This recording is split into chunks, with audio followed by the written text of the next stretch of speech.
tema de esta jornada es sobre historia del periodismo, historia y comunicación. Y tenemos con nosotros al doctor Enrique Ayala, que ustedes conocen, es el rector de la universidad, largos años profesor de la FACSO y historiador, como ustedes conocen, de profesión. Y luego tenemos también a Santiago Cabrera, que es profesor de historia de esta universidad, y el tema de Enrique va a ser historia del periodismo ecuatoriano, y de Santiago pensar la comunicación desde la historia. Así que doy paso para no… cada uno de los ponentes tendrá 20 minutos de exposición y luego tendremos unos 10 minutos para hacer preguntas y les pasarán unos papelitos a ustedes. Así que les dejo con el doctor Enrique Ayala. La inserción del periodismo en la historia de la comunicación del país. Como un ejemplo de cómo los medios de comunicación son un fenómeno acumulativo. Y bueno, luego al final verán por qué digo acumulativo. No sabemos cuándo comenzó la comunicación en las sociedades humanas. Lo que sabemos es que las sociedades andinas avanzadas tenían una agricultura muy sofisticada, a la larga un imperio más grande que los imperios europeos, y eso implicaba un gran esfuerzo de comunicación, que se daba, claro, aquí hablamos siempre de los chasquis, pero ese era un elemento pequeño de un aparato enorme de comunicación centrado fundamentalmente en la guerra y el ejercicio de la religión. Cuando viene la colonia, en la colonia se desarrollan esquemas básicos de comunicación que están vinculados a la evangelización. El púlpito, la misa, la reunión de los indígenas para la doctrina y la reunión de los blancos y luego los mestizos y también los afros para el ejercicio de las funciones religiosas dominicales sobre todo, son la ocasión para comunicar noticias, para expresar las órdenes que da el gobierno y sobre todo para ir formando la mentalidad que implica justificar la conquista, justificar la dominación, pero en algunos casos también justificar el reclamo de los sectores subalternos de la sociedad hacia el poder. Es decir, la comunicación colonial está centrada fundamentalmente en el ejercicio de la evangelización y el ejercicio de la iglesia, que llega, claro, a una serie de elementos interesantísimos, como que ahora admiramos nuestra tradición colonial ecuatoriana y las tradiciones coloniales de otros países en las iglesias, en las obras de arte, y ahora las admiramos como obras de arte, pero no hay que olvidarse que fueron producidas fundamentalmente para enseñar la religión. Los cuadros de los profetas, de los reyes de Israel, eran para enseñarle al Antiguo Testamento. Los cuadros que se referían a la vida de Cristo, a la vida de la Virgen, a los milagros de los santos, estaban dedicados a vender, a posicionar en la mente de la gente el mensaje católico. Para eso era el arte.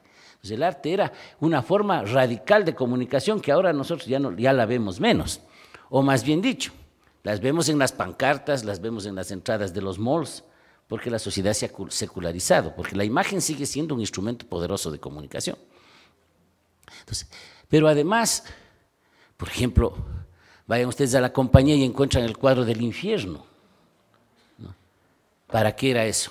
Para enseñarle a la prensa corrupta a dónde va a ir a parar si no siguen los dictados del poder.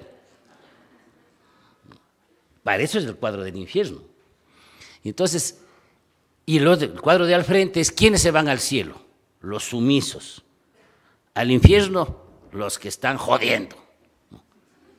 Vayan a ver, no estoy haciendo ninguna comparación con cualquier coincidencia con el presente es eso, coincidencia, pero estoy hablando de hace 2 siglos. Bien, la colonia tiene otro instrumento, en la colonia se desarrolla otro instrumento. Frente a la iglesia está el mercado. Y en el mercado se cruzan las ideas. ¿Y quiénes vienen trayendo las noticias? ¿Quiénes vienen trayendo los chismes? Los comerciantes, que traen noticias de una ciudad a otra y que además traen las cartas de cómo se va. La gente se comunica a través de acá. No habían periódicos. Lo que venían son impresas las instrucciones desde España y se entregaba al cura párroco para que las lea y a la salida la gente comentaba. Pero también el arriero comentaba lo que había pasado en la ciudad de donde venía. El mercado era el espacio de la comunicación. Y muchas veces la expresión básica de la comunicación era lo que hoy llamamos el graffiti. Las paredes blancas de nuestras ciudades eran el instrumento para que la gente se expresara anónimamente contra el gobierno, contra el vecino, contra la mujer del prójimo, aunque a veces la deseaban más de lo que ahora estamos dispuestos a reconocer. Entonces, fíjense ustedes, esto es el papel básico de la comunicación en la colonia. Ese sistema colonial de comunicación está vinculada en la iglesia y sus aparatos y el mercado, el intercambio de los productos. El mercado no en términos neoliberales, sino el mercado en términos físicos. En términos físicos, el mercado, que es el espacio en donde se va comunicando y donde nacen los rumores, en donde se gestan las azonadas contra los gobiernos, en donde el presidente Barros de San Millán, que era el jefe de la audiencia de Quito cuando se produjo la rebelión de las alcabalas, era un presidente más bien proindígena, un presidente que quiso frenar algunos abusos que se cometían contra los indígenas, ¿no? Pero claro, los chismosos quiteños, yo soy por si acaso chagra hasta la presente fecha, ¿no? Yo soy chagra con pasaporte de tercera, ¿no? Los chismosos quiteños dijeron que el presidente era homosexual, que vivía con unos negros grandotes y jóvenes en el palacio, y comenzaron a atacarlo por esa forma. ¿Dónde surgió esa forma de comunicación, de ataque político? En el mercado. En el mercado en donde estaban las personas que iban a pagar las alcabalas. Eso solo les pone un ejemplo de cómo funciona el rumor, de cómo funciona ese mecanismo de comunicación colonial. Pero vamos adelante, y aquí todos sabemos, los ecuatorianos, que el primer periódico que se produce en el país está ubicado en la última década del siglo XVIII y lo produce don Eugenio de Santa Cruz y Espejo. Por desgracia, no les puedo invitar ahora a que vean el cuadro más imponente que se ha hecho en el mundo sobre Espejo, que lo tenemos aquí en la universidad, precisamente en el edificio Eugenio Espejo, porque está tapado. Mientras termina la obra de la culminación de nuestra biblioteca, el cuadro está protegido, pero cuando esté abierto van a ver un espejo de Zapata de 14 metros de largo, en donde se ve cómo despide su familia Espejo una vez que es expulsado precisamente por haber publicado el primer periódico. Y entonces irrumpe este nuevo medio de comunicación, que es precisamente la prensa escrita. En algunas capitales virreinales ya había en la segunda mitad del siglo XVIII, pero en realidad la irrupción de la prensa coincide con la independencia. Es precisamente en la independencia en donde se produce este hecho de irrupción de este nuevo medio de comunicación. ¿Para qué? Para contarle a la gente cómo se habían levantado los pueblos en otros lugares, para publicar sus manifiestos, para contar cómo había venido la guerra, y en algunos casos para defender al rey. En algunos casos para sostener el régimen. La prensa sale de ambos lados, pero fundamentalmente ganan la pelea de la prensa quienes o nosotros ahora llamamos patriotas. Por eso es que uno de los primeros periódicos del Ecuador, ya en la época de la independencia, se llama precisamente El Patriota y surge en la ciudad de Guayaquil. Bueno, entonces fíjense, esta forma pasa a los primeros años de la República. Y en los primeros años de la República, la forma dominante de comunicación pasa a ser precisamente la prensa. Hay un diario oficial que comunica todos los actos que el gobierno realiza, los decretos, las leyes, pero también se insertan comentarios sobre cómo se debe proceder en forma higiénica en las casas, consejos para que las amas de casa sean sumisas y no vayan a querer reclamar el voto, pero que de todas maneras aprendan economía doméstica, en fin, todo ese es Todo eso aparece. Y los debates que estaban dando en Europa sobre los temas de la autoridad, si debía ser los países monárquicos o republicanos, todo eso aparece en la prensa. No aparecen anuncios, o son absolutamente excepcionales los anuncios que aparecen, porque todo lo que se anuncia se sabe al día siguiente, cuando llega una remesa a una tienda o a un abasto, como se llamaban entonces. La gente se entera antes de que el periódico que salía una semana o 15 días después le podía informar. Entonces, los periódicos son fundamentalmente espacios de opinión, no para transmitir noticias, porque las noticias tienen todavía otros mecanismos que siguen funcionando. Entonces, son espacios de opinión. El debate. Aquí se da un debate entre el padre Solano e Irizarry, por ejemplo. Un debate feroz sobre la naturaleza de la autoridad, si la autoridad viene de Dios directamente o viene indirectamente de Dios a través del pueblo. Ese es el gran debate que se da en ese entonces. Claro, Solano era un feroz enemigo del florianismo e Irizarry era una gran pluma, un centroamericano muy brillante, alquilado por Flores para defenderse de sus adversarios. O sea, detrás de la disputa sobre si Dios es el origen o no de la autoridad, estaba la defensa de Flores frente a quienes cuestionaban a Flores. Bueno, entonces, la prensa, ¿cómo funciona en el siglo XIX? Primero, no hay diarios. La prensa es ocasional en algunos casos, o en el mejor de los casos, semanal o quincenal. Los periódicos son de tamaño pequeño, publican fundamentalmente, como les insisto, opinión, surgen y mueren cuando comienza una campaña electoral. Como no tienen que anunciar, viven del subsidio de un mecenas. Entonces hay siempre alguien que paga la plata para hacer el periódico, que por otro lado no es demasiado complicado, porque son 4 hojitas abiertas y ahí a veces 8, y ahí aparece toda la información. Se tiran además 400, 500 ejemplares. ¿Cuántos ejemplares de un periódico publicado en Quito se manda por arriero en Guayaquil para que llegue después de 8 días? Posiblemente unos 10 o quizá 20. ¿Cómo la gente atiende el periódico? ¿Cómo la gente compra el periódico? En una forma mucho más agradable que ahora. Tiene que ir a la cantina a comprar el periódico. Entonces, claro, esa es la cosa como funciona. De manera que ustedes ven que este medio de comunicación de 400 y 500 ejemplares, en un país en el cual entre el 10 y el 15% eran alfabetos, simplemente no debería haber tenido tanta influencia. La pregunta es, ¿y por qué tiene tanta influencia? Porque la prensa es el eje de la comunicación en un país en donde los medios impresos llegan posiblemente a 500 gentes, en el mejor de los casos, y llegan tarde. ¿Por qué? Porque la prensa logra varias formas de impacto que ahora pues no serían muy explicables. Primero, porque llega a quienes mandan, pues, a quienes gobiernan, que son una minoría. Y eso ya es importante. O sea, llegan a quienes hacen política, en el gobierno o la oposición. Segundo, porque la prensa no es solo un instrumento para leer individualmente. La prensa es un instrumento para leer colectivamente. Se venden las cantinas porque en la cantina precisamente es donde la gente llega a oír el periódico. Entonces le dan un buen buche a un tipo que tiene buena voz y le dicen, ahora, don fulano, péguese la lectura de la prensa, y el señor comienza y lee el periódico de principio a fin, mientras la gente le oye, en su mayoría analfabetos, pero le oyen. Y cuando llegan otros le dicen, pégase otro trago y vuelve a leer. Y la gente no se molesta que les repitan las noticias o que les repitan los comentarios. Y en algunos casos tiene que pasarse 2, 3 días leyendo. Y luego las familias se reúnen a la tertulia y en la tertulia también hay alguien que lee bien y lee la prensa. Es decir, ¿a cuántos llegó un periódico? 80, 100 personas. Es un medio poderoso de comunicación.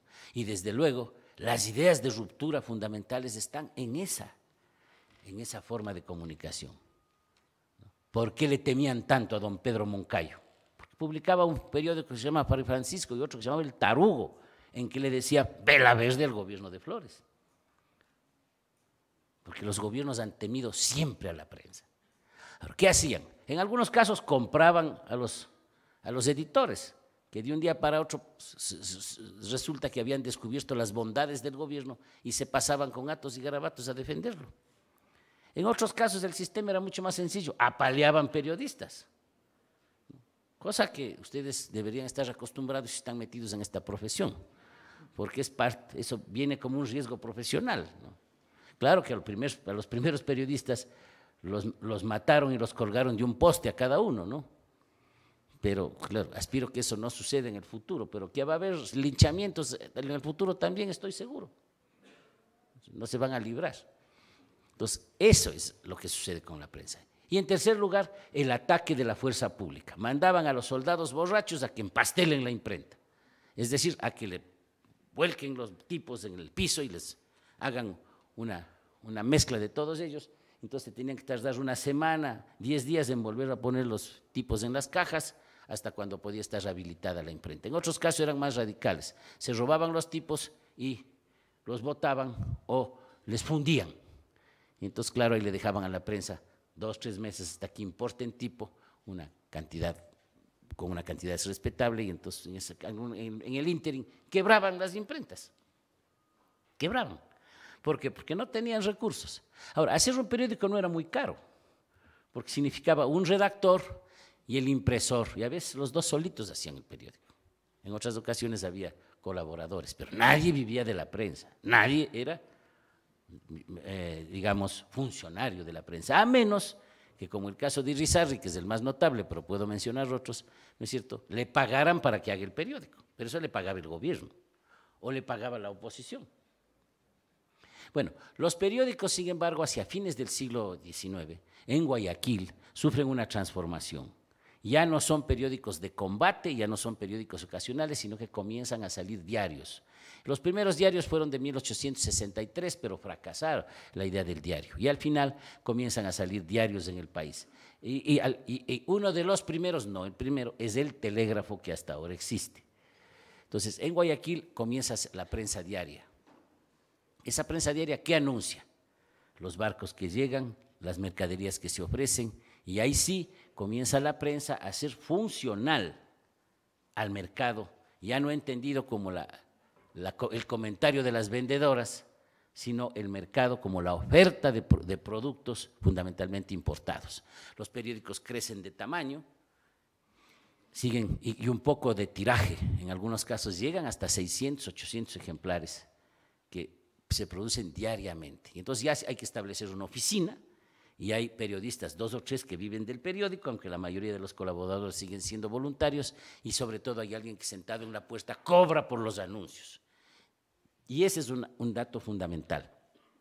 Cobran por los anuncios y el hecho de haber cobrado por los anuncios vuelve funcional a la prensa, ya no al mecenas que lo paga, sino a los anunciadores que tienen que contar con el periódico para que la gente se entere de lo que están vendiendo. No es tan simple como decir que los anunciadores imponían a la prensa su agenda, no es tan simple, porque por otra parte, si la prensa se portaba seria, o al menos firme, lo que sucedía es lo contrario, que el anunciador no tenía más remedio que utilizar el periódico para que se sepa qué es lo que está pasando, aunque no le guste el contenido del periódico. Pero la prensa siguió siendo en ese sentido de combate. ¿Y cuál fue el combate fundamental?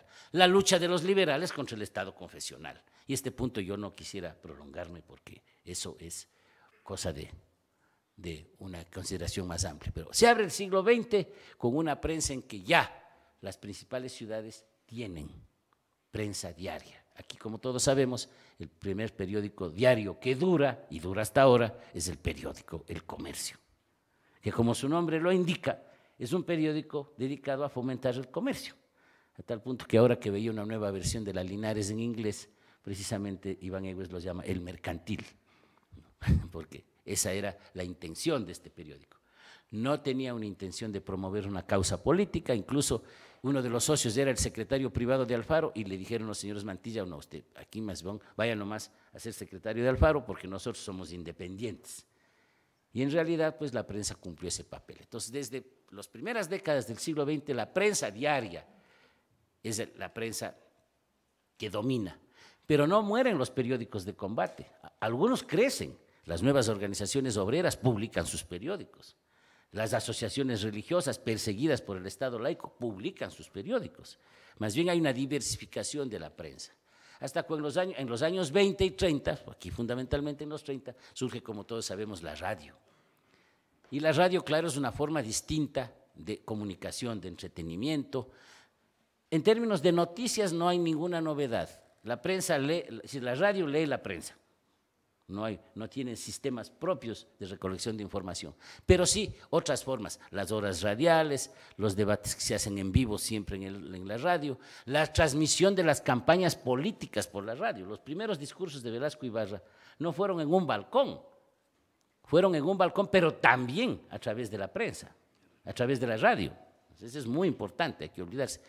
Velasco no llegaba a todos los pueblos del país, pero a través de la radio lograba hacerlo.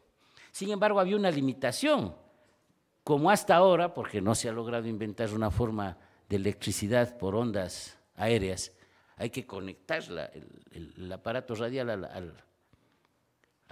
la electricidad.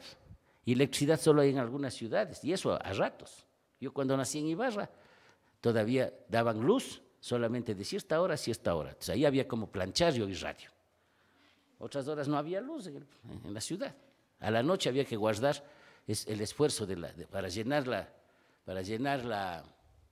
el reservorio del AMBI para que nos alcance. Entonces comenzaba la luz a las 6 hasta que Dios quería, porque a veces ya se acababa el agua y a las 11:30 ya en el Teatro Gran Colombia se apagaba la luz porque ya no había potencia en la central hidroeléctrica pequeñita que teníamos ahí. Sin embargo, la radio estaba dependiente de no tener. Por eso es que en los años 60 hay una gran revolución en la comunicación en toda América Latina, pero fundamentalmente en el Ecuador. Viene el radio de transistores y eso permite que la gente en sitios donde no hay luz pueda oír radio. El éxito de la radio Saracay, el éxito de toda esta penetración de la radio en el sector campesino es un fenómeno importantísimo que además lo perciben los católicos y comienzan las escuelas radiales, etcétera. Además está decir que los primeros que tuvieron la iniciativa de tener una radio poderosísima, no solamente para el Ecuador, sino para el mundo, fueron las misiones evangélicas que fundaron la HCJB, la radio La Voz de los Andes, ¿no? Bueno, en los 50 algo, pero en los 60 fundamentalmente comenzó a tener impacto la televisión. Y la televisión pues ya no tengo para qué contarles a ustedes estudian eso. La televisión se transforma en el instrumento de la noticia diaria, inmediata, que ya no puede competir la prensa. Entonces la prensa periódicamente vuelve a sus orígenes. La prensa, en vez de enfatizar en noticias, comienza a ser un instrumento otra vez de opinión. Y a eso hay que añadir todos los medios actuales. Bueno, yo concluyo solamente con una observación. Bueno, ustedes no se imaginarán que esto es una historia de la prensa. Yo lo que he dicho son unos poquísimos hitos, pero poquísimos hitos, para demostrarles que la prensa tiene una tradición en el país y que va formándose conforme avanza la sociedad, la ciencia y la tecnología. Pero bueno, lo que sí quiero decirles brevísimamente es una cosa. Los medios de comunicación no mueren nunca. Ahora se está muriendo la radio Tarqui, por desgracia, pero esa radio puede morirse, pero la radio no se ha muerto. Siempre se dice que cuando viene un nuevo medio, los anteriores se van a quedar obsoletos. Eso es absolutamente falso. Porque ahora siguen escribiendo en las paredes y todavía tiene cierto impacto el graffiti. Porque todavía las verduleras del mercado, si no vayan a ver la serie de Coavisa, ¿no es cierto? Las vendedoras del mercado siguen haciendo opinión. Y en algunos lugares del país, sobre todo en las ciudades intermedias, la fuerza del mercado como medio de comunicación es poderosísima.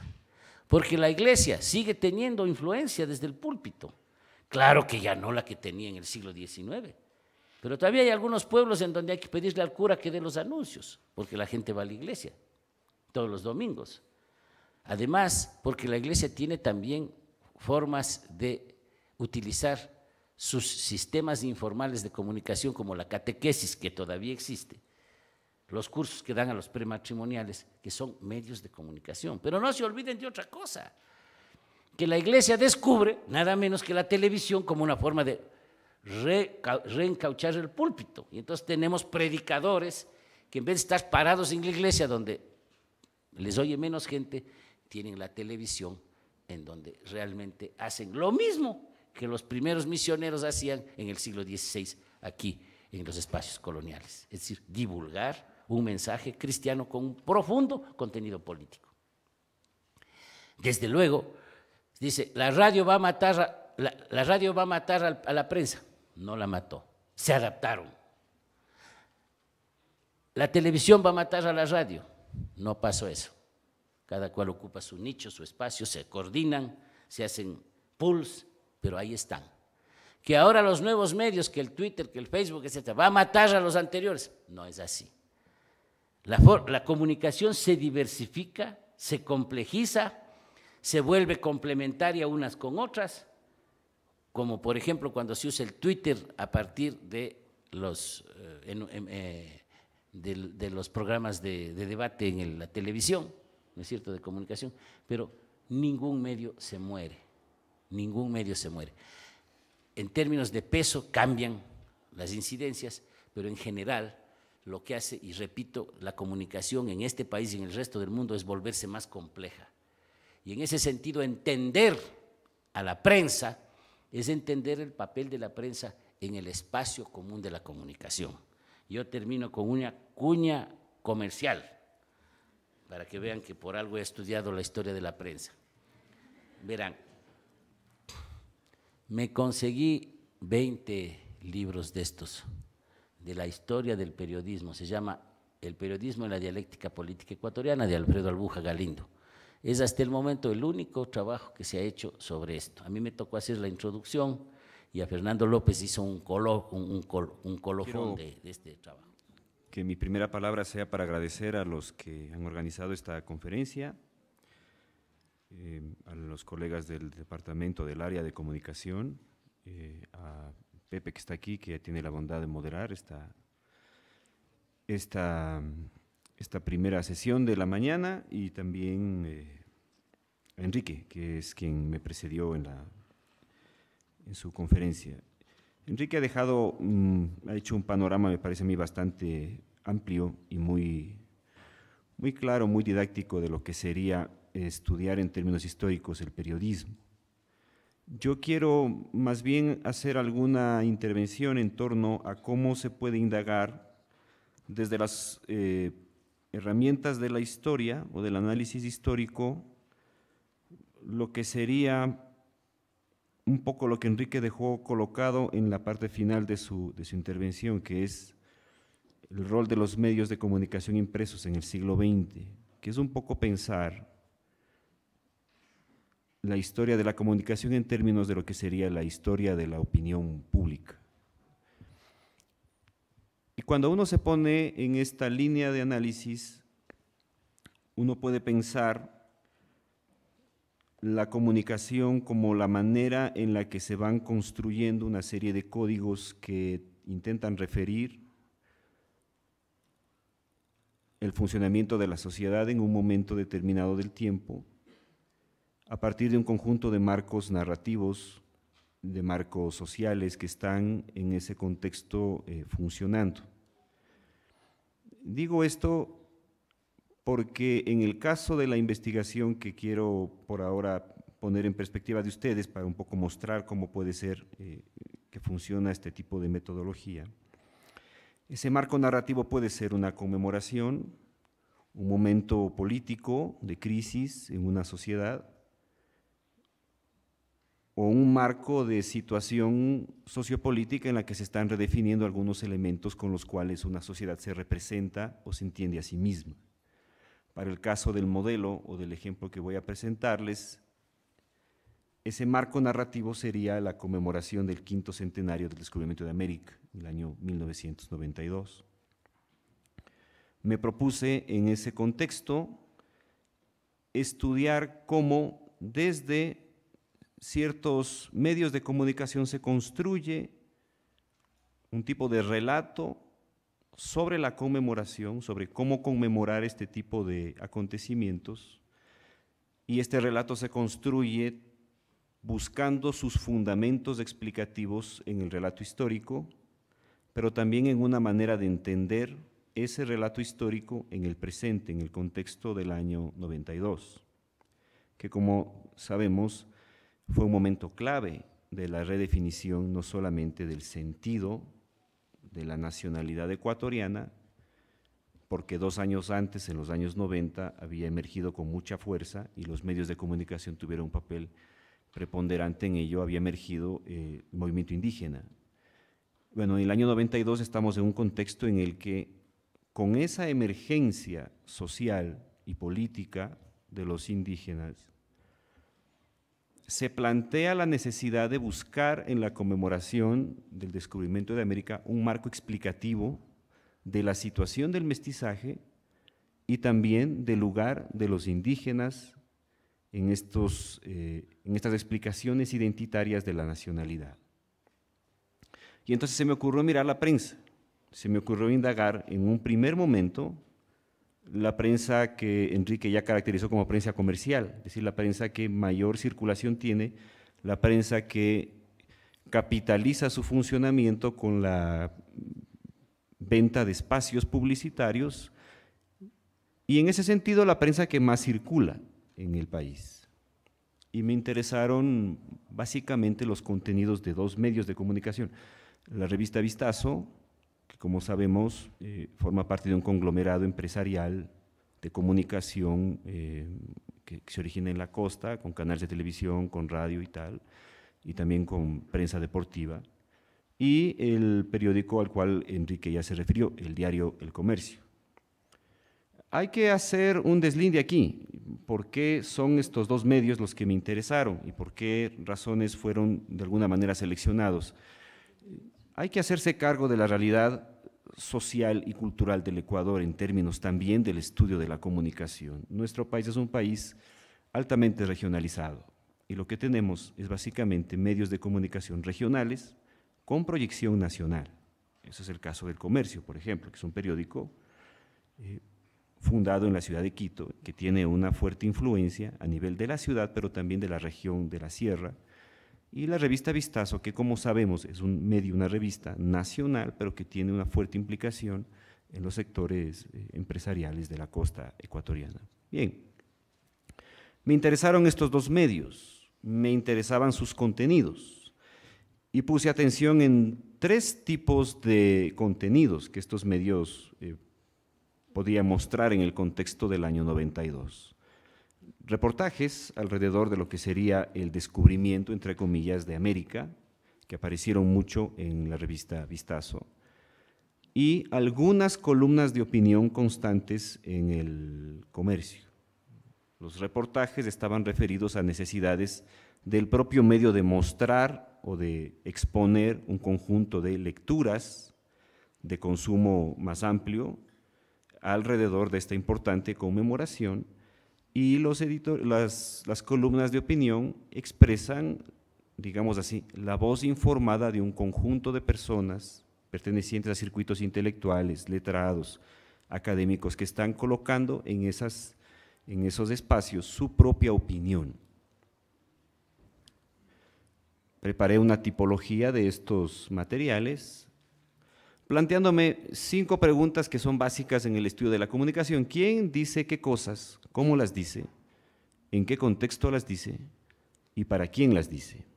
Que son preguntas que también están atadas al estudio en términos históricos de lo que sería, por ejemplo, estudiar la memoria social o cómo se construye la memoria social.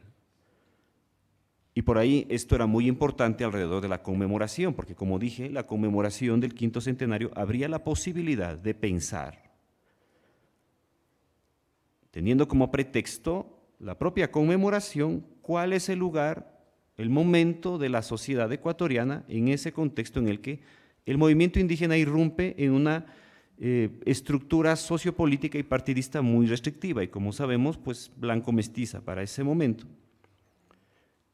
Lo que sería decir, en otras palabras, cómo conmemorar o establecer unas maneras de conmemorar que aparecen en la prensa, en estos reportajes y en estas columnas de opinión, permite zanjar una suerte de debate en torno a los orígenes de la nacionalidad ecuatoriana. Y por ahí entonces aparecían estos documentos.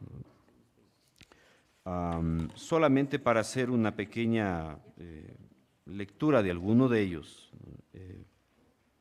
digámoslo así, el mestizaje comenzaba a aparecer en estos materiales como un elemento que comenzaba a ser evocado como núcleo de la nacionalidad ecuatoriana, como metáfora de la unidad del Estado Nacional, frente a la idea de pluralidad o de fragmentación que podía estar subyacente en la propia enarbolación de la plataforma política del movimiento indígena.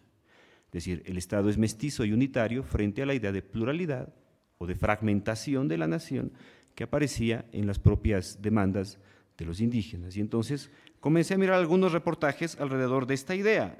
No sé si Fabián puede poner la primera imagen para un poco comentarla. Entonces, ustedes tienen ahí la primera página del reportaje Todo queda en familia. Como ven ustedes allí, hay están tres personajes al menos, ¿no? Sebastián de Benalcázar, el presidente de entonces, Sixto Durán, y Atahualpa. La construcción gráfica del reportaje no es nada inocente. Lo que se lee en el documento o en el inicio del reportaje viene más o menos así, y cito: Popayán, 1818, la sociedad de esa pequeña ciudad se vistió de fiesta para celebrar el matrimonio de doña Agustina Moure, descendiente del conquistador Sebastián de Benalcázar en la imagen, con el inmigrante chileno don Isidoro Cordobés. Aunque los invitados no lo sabían, el novio llevaba en sus venas sangre indígena que provenía del Inca Huayna Cápac. Quito, 1992, uno de los tataranietos de esa pareja, el arquitecto Sixto Durán Ballén, asumió la presidencia del Ecuador. El actual presidente es, sin duda, el prototipo del ecuatoriano de fines del siglo XX. Un sujeto cuyos ancestros se remontan por igual, en proporción tanto a los conquistadores españoles cuanto a los indígenas que habitaban estas tierras hace 500 años.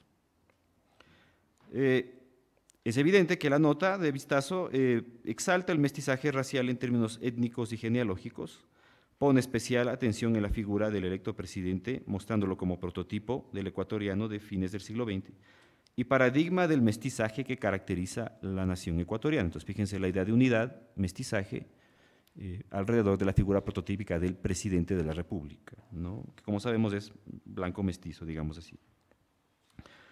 Esta idea fue formulada por el propio Durán Ballén durante su discurso de investidura cuando, al referirse al proyecto plurinacional del Estado ecuatoriano, del movimiento indígena, reivindicó el mestizaje hispánico como fundamento unitario de la nacionalidad ecuatoriana frente a la fórmula múltiple de pueblos y nacionalidades propugnada por el movimiento indígena.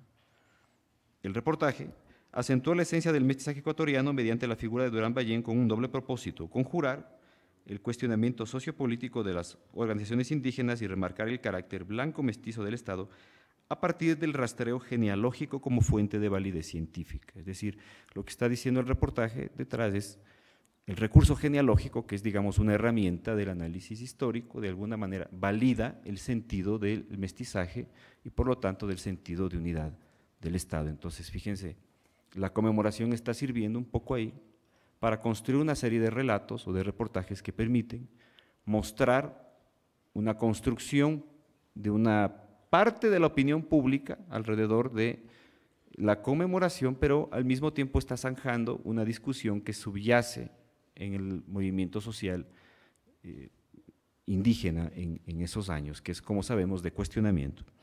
Y no solo eso, otros reportajes revisados por mí en este contexto realizan un ejercicio similar que está ligado ahora ya no a la idea de la genealogía como recurso, como herramienta histórica que da soporte al mestizaje, pero sí la genealogía como mecanismo que refiere la pureza indígena frente a la movilización de los comuneros. Es decir, que habría dos tipologías de personaje indígena enmarcados en esta construcción más identitaria Estado Nacional, que es el indígena que se moviliza frente a un indígena que puede demostrar su pureza racial. Y aquí era importante un poco mostrar personajes que pudieran recaer en esta figura de personaje puro, entre comillas, o indígena puro. Y por allí aparecía la idea de rastrear a personajes que de alguna manera expresaran una supuesta pureza en términos de sus tradiciones, de su lengua y de su manera de ser, frente a la lucha política que estaba en esos momentos debatiéndose, ¿no? Y entonces apareció con mucha fuerza el reportaje, recalcaba la idea de pureza indígena alrededor de la familia Duchicela. No traje la imagen ahora para mirarla, pero un poco la idea era como mostrar un indígena puro en la prensa frente a la movilización indígena. Y entonces fue buscada la imagen de este personaje Luis Felipe Duchicela. Cito una parte del reportaje: la descendencia de Luis Felipe Atahualpa Huaraca Duchicela, 38º Santa Cruz, proviene del matrimonio de Huayna Capa con la princesa Paccha, de origen puruá. La actual familia Duchicela, salida de la provincia de Chimborazo recién en 1930, es la descendencia aborigen con mayor grado de pureza racial. Todo esto es la nota de Vistazo. Según Luis Felipe, arquitecto con un masterado en administración de la Universidad de Yale, abro comillas, nosotros desde muy pequeños somos conscientes de nuestra ascendencia. Quien logró sacar todo este asunto de la historia a flote fue mi abuelo Huaraca Duchicela, 26º. Era un hombre obsesionado por la historia y por darla a conocer, por defender los derechos de los indígenas. Siempre me inculcaron el orgullo por mi origen. En este caso, la pureza racial invocada en la cita sugiere la idea de un mestizaje asentado sobre tres bases: la formación empresarial y la educación universitaria como diluyentes del, entre comillas, lado problemático del indio. Un segundo, que sería la pertenencia al, entre comillas, linaje real como elemento de autoridad, que construye la imagen del indio puro, no solo en términos de sangre o de ascendencia, sino también como ciudadano. Esto es, un indígena no problemático, con ocupaciones amoldadas a la estructura sociocultural blanco-mestiza, y finalmente su reconstrucción genealógica que lo autoriza, entre comillas, como un personaje de orígenes científicamente verificables. Todo esto aparecía, como digo, en la nota, en los reportajes de la revista Vistazo, ¿no? Entonces, se construye alrededor de la conmemoración, a ver la posibilidad de comenzar a pensar este tipo de elementos como elementos que permiten zanjar la discusión frente al lugar de los indígenas movilizados en el contexto de los años 90. Para el caso del comercio, donde les dije que había trabajado con artículos, con columnas de opinión, me interesaban aquellas columnas que un poco estaban refiriendo una visión ligada a estos patrones que podrían ser, digamos así, patrones hispánicos de pensamiento. Patrones hispánicos en el sentido de que se encuentran los núcleos identitarios de unas comunidades mayores en un proceso de mestizaje en el que el patrón, digamos así, o el mecanismo cultural, biológico, blanco, supedita al indígena. Eso sería, digamos, de una manera sencilla pensar los constructos identitarios desde la visión hispanista. Y entonces me interesaban a mí esos columnas de opinión que un poco estuvieran mostrando esta idea, y encontré en mi investigación, o logré hacer dos tipologías, ¿no? o una tipología con dos características. Una primera, en la que la conquista es celebrada como un proyecto llevado adelante por una raza especial, que no podía ser llevado adelante por ninguna otra, sino solamente por aquella. La conquista vista como un acontecimiento inevitable, es decir, que no podía ocurrir de otra manera. Y por otro lado, la idea de socavar el imaginario de explotación indígena al volver sobre una visión romantizada de la hacienda, del espacio hacendatario, ¿no? Y entonces encontré un par de columnas de opinión que un poco estaban mostrando esto de una manera muy fuerte, es decir, el descubrimiento como empresa y lo hispánico como destino. Entonces, uno de estas columnas de opinión comenzaba a contar la historia de cómo la conquista de América no era más que una prolongación del proceso de expulsión de los musulmanes de la península ibérica, que más o menos era trasmontado hacia el contexto americano. Y entonces, cito nuevamente la columna de opinión. Los musulmanes iniciaron la conquista de tierras de España en el año 711, cuando las huestes árabes al mando de Tarik desembarcaron en la península, venciendo a los visigodos. Desde entonces, los moros continuaron la expansión de la conquista de tierras españolas, especialmente en la fértil y hermosa región de Andalucía, fundando varias ciudades. Pero el indomable espíritu español logró escoger un valeroso y patriota caudillo que con un puñado de valientes inicia la reconquista. Se trata de don Pelayo, fundador del Reino de Asturias, que gobernó desde el año 718 y murió en el 37. Y bueno, y sigue contando este relato, ¿no? Entonces, la construcción hispanófila del mestizaje afirma aquí la imagen de la reconquista como una empresa sobrehumana que la raza española está predestinada a cumplir. Esta elaboración se afirma en la producción imaginaria de su voto racial, en este caso lo moro o árabe, que luce feminizado en el texto. Es decir, hay una manera de reducir en el relato, esta empresa más militar, masculina, conquistadora, es feminizando al otro, ¿no? Al final del artículo, el autor anecdotiza las palabras de Bobadil, este personaje musulmán, cuando abandona la ciudad de Granada. Volvió, dice la cita, la vista para ver la ciudad, no pudo contener las lágrimas y cuentan las historias que su madre le increpó con estas palabras. Llora como una mujer lo que no ha sabido defender como hombre. Solo así logró España liberarse de la férula política de los árabes que la dominaron por 781 años.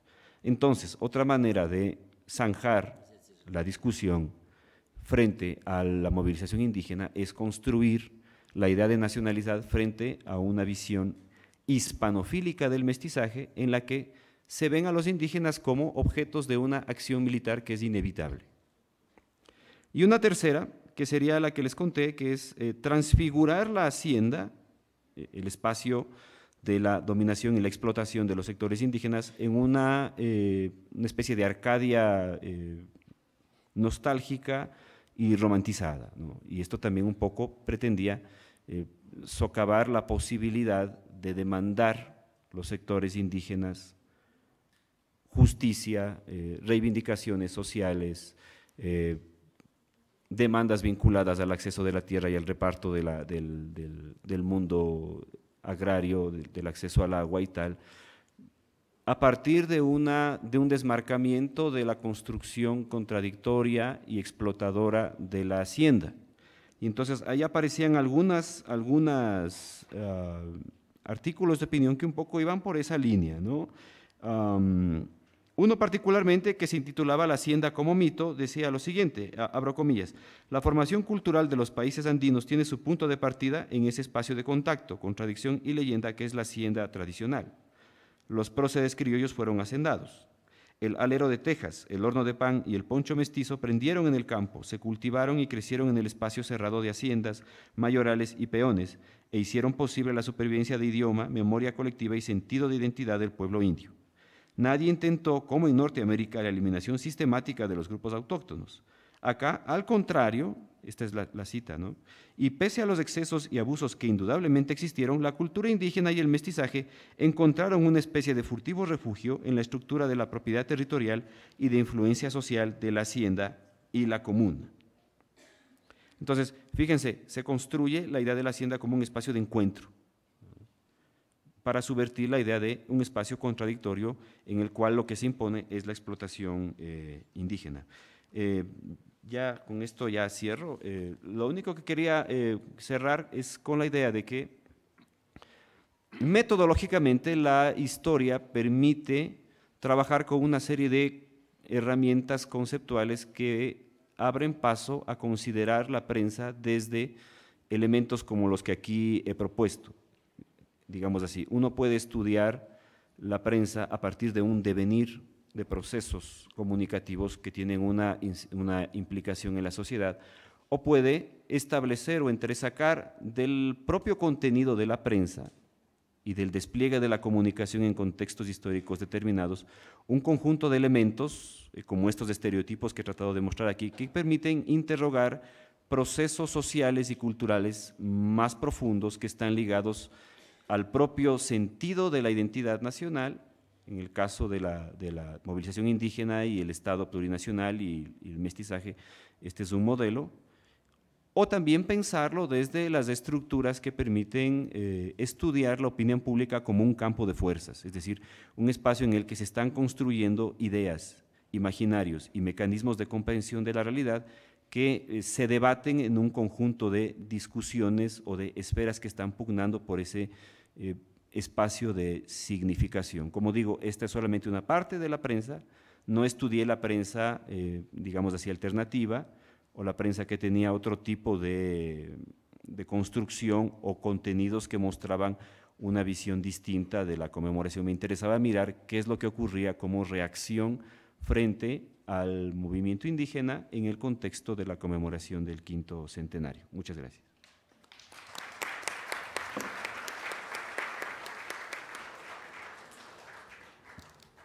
Muchísimas gracias a Enrique y a Santiago.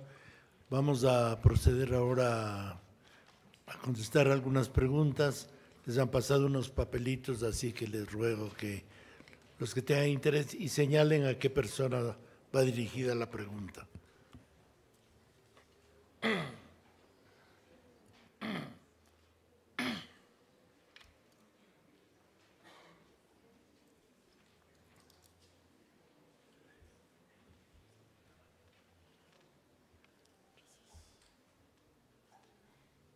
Bueno, vamos a comenzar hasta que vayan llegando otras preguntas. Una primera pregunta para el doctor Rayala. A ver, para ver juntarlas, si es que se puede. Sí, Sí. aquí hay dos para ti. Bueno, no es el caso, pero quisiera ver si puedo juntar algunas preguntas, porque a veces sucede, no sé si Pepe tiene. Para los dos ponentes, doctor Rayala.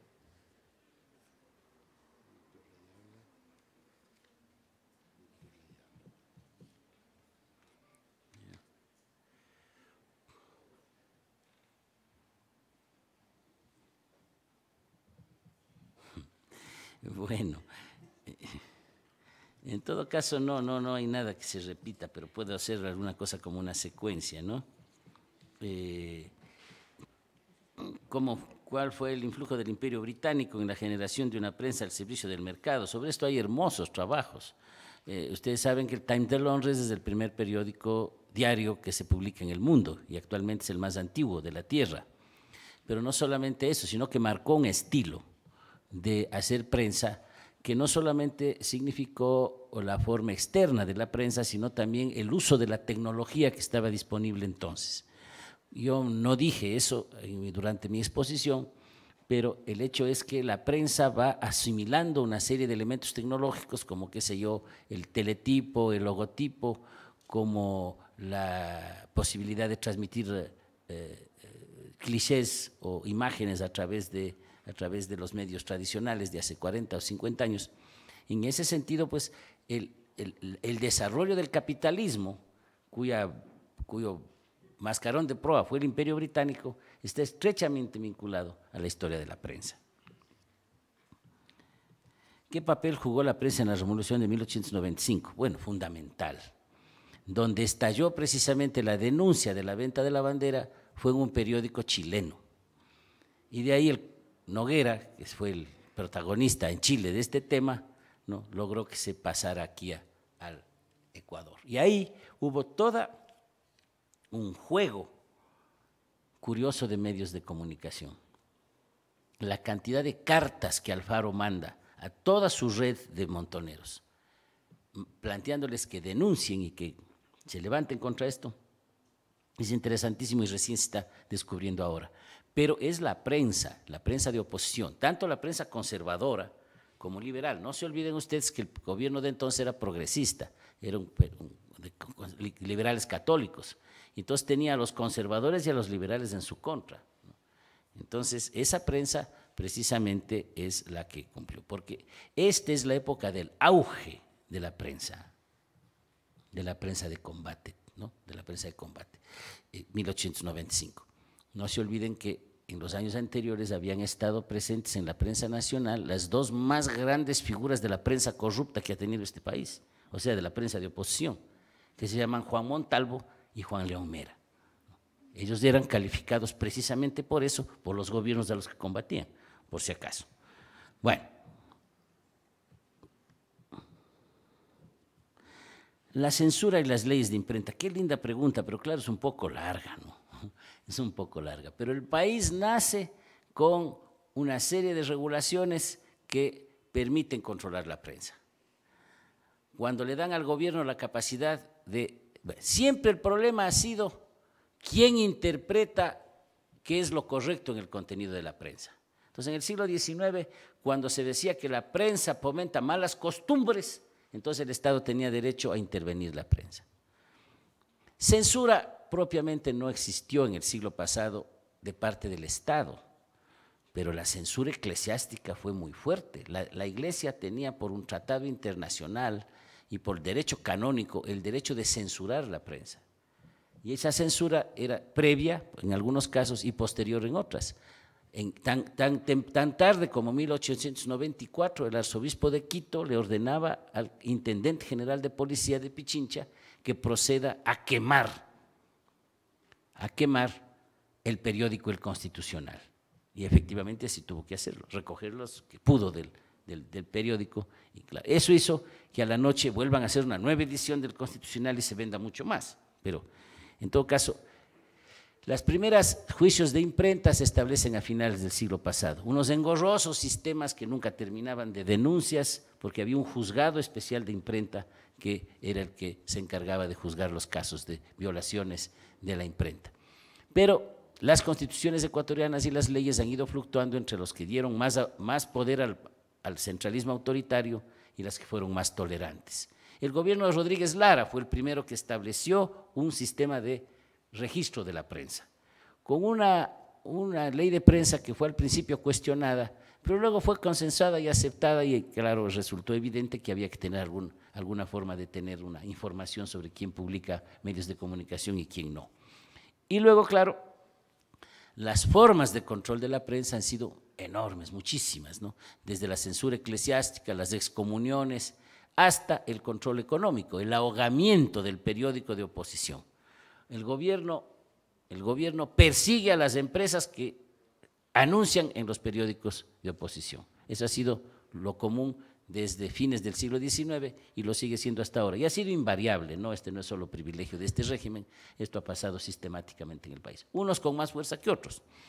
Pero a estas alturas ya han desaparecido las leyes de imprenta, pero lo que es novedoso en el país es el establecimiento de una autoridad que controla la superintendencia y el consejo, etcétera, que controlan a los medios de comunicación. Esto obviamente es objeto de debate, yo ya me he pronunciado en otras oportunidades, pero la historia es más vieja de lo que parece, porque desde los primeros días, desde las primicias de la cultura de Quito, sufrieron censura. Ese periódico sufrió censura. Yo he dicho que la prensa está volviendo a sus orígenes, que es la opinión. ¿Cómo entender eso cuando ahora la ley de comunicación se erige en la objetividad y además pone el mismo saco la noticia, la opinión, la publicidad, el nombre del contenido, etcétera? Bueno, la persona que pregunta eso tiene razón. Uno de los riesgos, precisamente, de establecer mecanismos de control es que se generaliza. Una cosa es la opinión subjetiva, que puede uno darla, y otra cosa es el decir cómo ver. Una cosa es hacer una noticia y otra cosa es hacer una columna de opinión. Uno en la columna de opinión puede decir lo que piensa. Cuando uno una noticia tiene que tratar de decir qué es lo que pasó. Por otra parte, es evidente que los mecanismos de control no solamente son la ley de prensa, la ley de medios de comunicación. Yo quisiera decirles que hay desde el régimen toda una posibilidad enorme, y hubo desde la época en que los obispos mandaban a quemar periódicos o excomulgaban periodistas. Hubo un periodista que estaba excomulgado, le nombraron senador, se asomó en el Senado y le dijeron que por estar excomulgado no podía ejercer la senaduría, cuando no había ninguna ley en contra.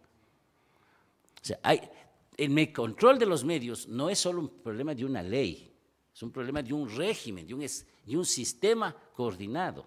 Ahora, por ejemplo, todos ustedes saben que cuando sale alguna noticia o alguna columna de opinión en la prensa, pues la primera reacción de todos estos sistemas, de estos trolls del gobierno y también algunos trolls de la oposición, porque yo creo que en las Facebook y en el Twitter el gobierno está perdiendo, a pesar de toda la fuerza que tiene.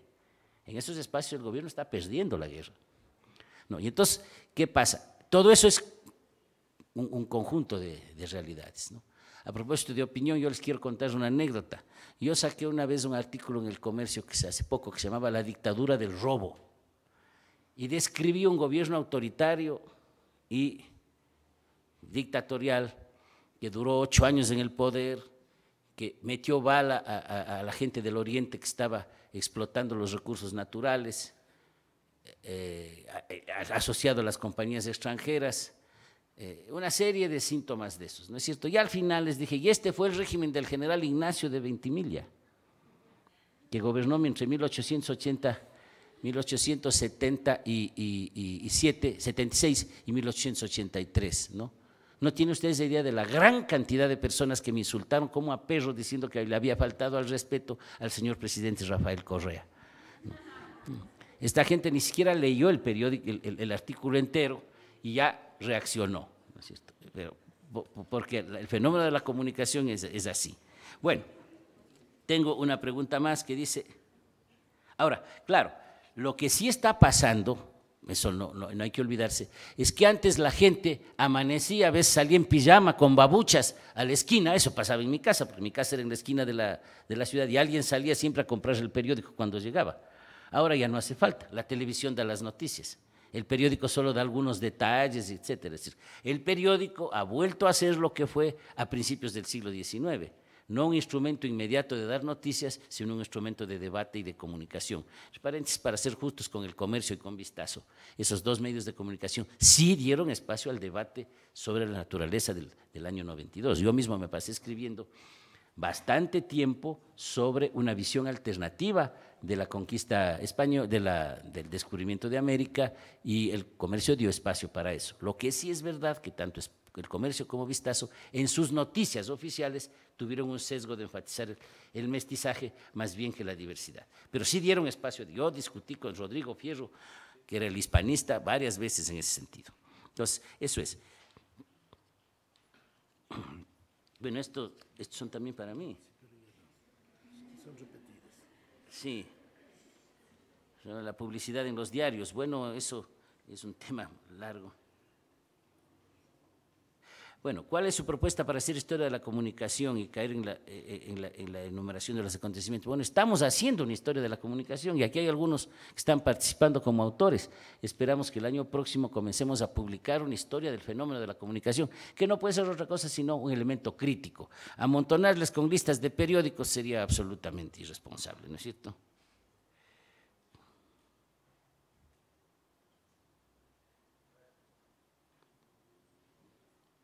¿Por qué menciono que los medios no desaparecen? ¿Por qué no desaparecen? Pues? Porque los medios tradicionales siguen ahí, cumplen funciones distintas, se articulan de otra manera, pero están ahí. Bueno, los demás ya están repetidos. Y por último dice, ¿cómo cree que, cómo ser un periodista y coherente y comprometido con su sociedad y el tiempo y no morir en el intento? Esa es una pregunta que ya les digo, han tenido los periodistas desde que se fundaron los periódicos, no es una pregunta nueva. La responsabilidad del periodista, ya les digo, así como en otras profesiones hay riesgos serios a la vida y a la subsistencia de las personas. Yo solo quiero decirles que hay ejemplos en la historia, como los que mencioné, los de Montalvo y Mera, que fueron periodistas de un nivel absolutamente bueno como escritores, pero al mismo tiempo tuvieron principios, tuvieron ética y fueron perseguidos, ambos. Fueron ferozmente perseguidos ambos. El uno incluso tuvo que exilarse, porque vivir en Ipiales ahora es difícil. Imagínense cómo sería en tiempos de Montalvo. A tal punto que tuvo que acostarse temprano y tuvo un guagua en Ipiales, que era colombiano, hijo de don Juan Montalvo. Los historiadores somos chismosos. Bueno, muchas gracias, Enrique. Le paso la palabra a Santiago. Antes de responder, hacer un deslinde con lo que Enrique dijo. En efecto, yo solamente me centré en los documentos o en los reportajes y artículos de opinión hispanistas. La conmemoración permitió un amplísimo debate histórico que se vertió también en los medios de comunicación. Todo un conjunto de historiadores de la nueva historia publicaron un conjunto de aportes más ligados a pensar la historia desde una perspectiva más profesional, menos, digamos así, enarboladora de estos constructos hispanistas. Fue así, en efecto, y mi investigación está centrada básicamente en aquellos documentos que expresan la ideología del hispanismo, para hacer un poco un deslinde con lo que Enrique planteaba. Y tal vez conectar con esta pregunta: ¿cómo saber que la memoria social que se construye a través de los medios no se constituye por conveniencia y que esta a su vez es verídica? Es decir, la memoria social se construye con un conjunto de elementos, con un conjunto de imágenes, con un conjunto de visiones. No está, digamos así, hay que un poco escindir el debate de que si es verdad o no lo que se dice, lo que se muestra. No, la incidencia de los medios en la construcción de la memoria social está precisamente en cómo muestra las cosas y cuánto impacto eso tiene en la formulación de un imaginario más compartido, ¿no? El año 92 es un momento clave de esa redefinición, como bien Enrique acotó, desde varios sectores de historiadores, profesionales, se está tratando de construir un nuevo tipo de visión histórica y por lo tanto de redefinir los marcos de memoria. Pero también hay reacciones como las que les he mostrado. Entonces, la memoria social se construye de todo eso. Se construye básicamente en la tensión alrededor de ese tipo de imaginarios. Entonces, yo creo que un poco hay que pensar en ese sentido, es decir, la memoria como un campo de fuerzas donde se están disputando diferentes maneras de significar el presente, a veces valiéndose del relato del pasado, a veces no, pero eso es una disputa entre diferentes maneras de ver, más allá de discutir o no núcleos de verdad que están subyacentes en esas maneras. Se construye de manera arbitraria también. Uno construye su memoria a partir de los elementos que le son útiles, aquellos a los que apela para construirse de diferente manera, y deja de lado aquellos que no están sirviendo para eso. Entonces, un poco pensar desde más bien el lado tenso de la construcción de los marcos sociales de memoria, ¿no? Hay una pregunta que pone aquí: ¿qué tipo de historia debería estudiarse en el pregrado? Yo en este punto no conozco cuál es el pensum de los pregrados de comunicación, pero sí me da la impresión de que de la formación de hace 20 años o 15 años acá, el análisis histórico de la comunicación, de una comunicación en términos críticos, es decir, de cómo la historia de la comunicación refiere también la historia de la sociedad y de la cultura, está, me parece a mí, puede ser que me equivoque, siendo desplazada por una visión más tecnológica de la comunicación, en un sentido que es un poco expoliar la agenda política que tiene que tener la formación del comunicador. El comunicador social está haciendo política, en el buen sentido de la palabra, está construyendo maneras de ver la sociedad de su tiempo, de cuestionar los mecanismos del poder de la sociedad de su tiempo. Y yo creo que una historia de la comunicación tiene que considerar esto, ¿no?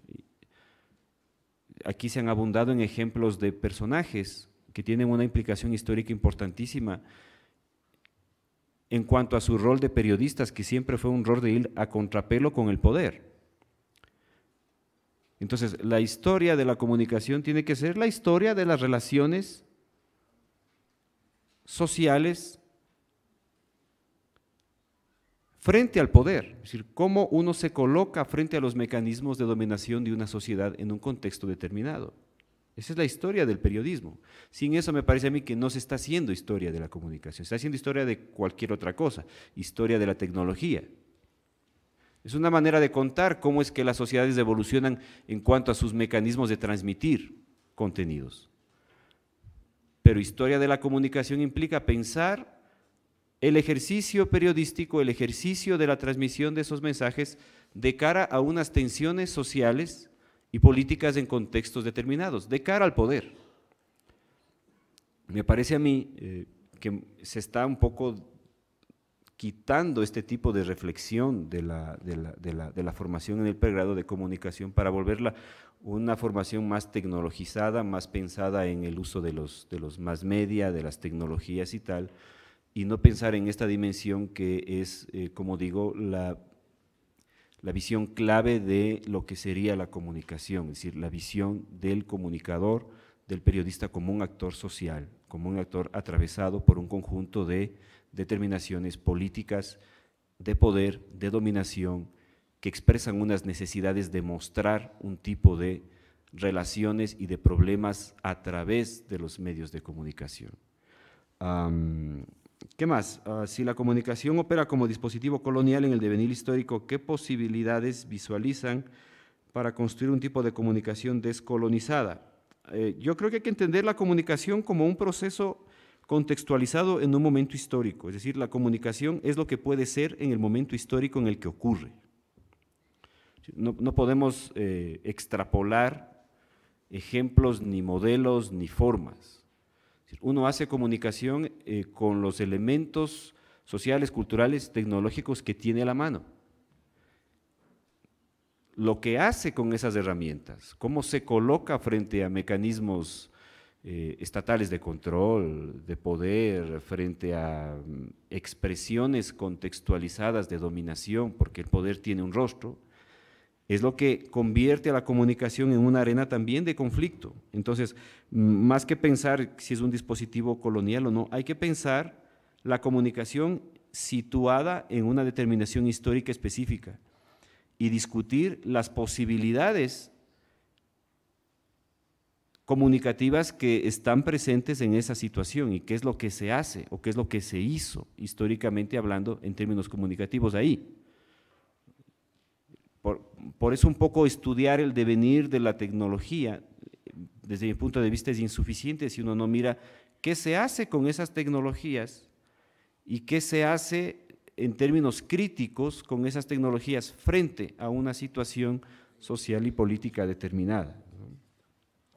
Y finalmente, ¿de qué forma influyó la televisión en el Ecuador? Bueno, la inserción de la televisión,